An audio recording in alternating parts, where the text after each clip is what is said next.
अस्सलाम वालेकुम नाज़रीन, नांदेड़ दो न्यूज़ में आपका इस्तकबाल है। चलिए जानते हैं आज की खबर। Nanded district central cooperative bank के नायब सदर के लिए साबिक़ा एमएलए हनुमंत पाटिल बैट मोगरेकर के नाम का इंतखाब अमल में आया। Nanded district central cooperative bank के नायब सदर के लिए साबिक़ा एमएलए हनुमंत पाटिल बैट मोगरेकर के नाम का बिला मुकाबला इंतखाब अमल में आया। आज बैंक के डायरेक्टर्स का एक अहम इजलास बैंक के चेयरमैन भास्कर राव पाटिल खदगांवकर की सदारत में मुनक्किद हुआ।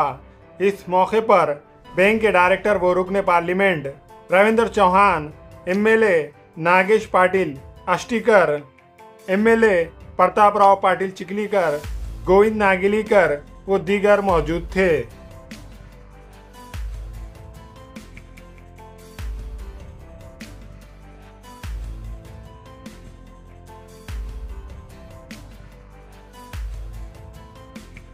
मध्यवर्ती बँकेच्या उपाध्यक्षपदाची निवड होती। त्यामध्ये सर्व संचालक मंडळांनी बँकेचे संचालक असलेले मान्य आमच्या नांदेड जिल्हा काँग्रेस कमिटीचे दक्षिणचे जिल्हाध्यक्ष हनुमंतरावजी पाटील बेटमोगरेकर यांची सर्वानुमते बिनविरोध निवडणूक या ठिकाणी केली। त्याबद्दल मी सर्व जिल्हा बँकेच्या सर्व सन्माननीय संचालक मंडळाचा आभार व्यक्त करतो। आणि मागच्या 5 वर्षापासून आपण बघितला तर नांदेड जिल्ह्यात मध्यवर्ती बँकेचा जो प्रगतीचा अहवाल आहे ते वरचीवर चांगला अहवाल या ठिकाणी येत आहे। बँकेची प्रगती होत आहे। त्यामध्ये बँकेचं सर्व संचालक मंडळांनी ठरवलं की जे नांदेड जिल्हा मध्यवर्ती बँकेमध्ये पक्षविरहित राजकारण या ठिकाणी करायचं।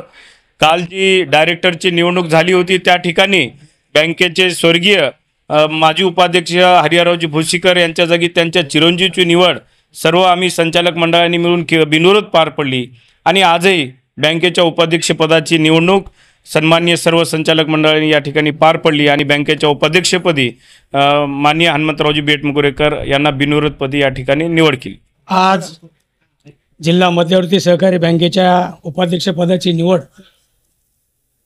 कैलासवासी हरिहररावजी भोसीकर यांचं दुःखद निधन झाल्यामुळं आज जे काही रिक्त जागा होती त्या जागा भरण्याच्या संदर्भामध्ये आजची ही बैठक होती।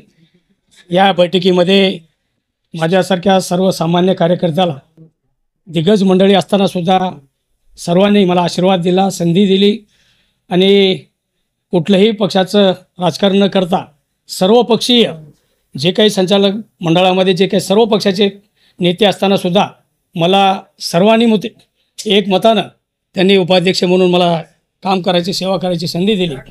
मी विश्वास देऊ इच्छितो सर्व शेतकरी बांधव, आमच्या सर्व कर्मचारी असतील, शेतमजूर, शेतकरी, आमचे चेअरमन मंडळी असेल, यांना विश्वास देऊ इच्छितो की ज्या अपेक्षेनं ही बँक प्रगतीपथावर जात आहे त्या प्रगतीपथामध्ये सिंहाचा वाटा तर काही नाही, पण खालीचा वाटा निश्चितपणानं घेऊन आणि प्रामाणिकपणानं सर्व संचालक मंडळांना विश्वासात घेऊन आणि निश्चितपणानं आदरणीय रवींद्रजी चव्हाण खासदार साहेबांनी सुद्धा खूप या प्रक्रियेमध्ये सहभाग घेतला, त्याबद्दल त्यांचंही आभार मानतो आणि सर्व संचालक मंडळातली आमच्या सर्व सहकारी संचालकाचे आभार मानतो आणि आपल्या सर्वांना धन्यवाद देतो।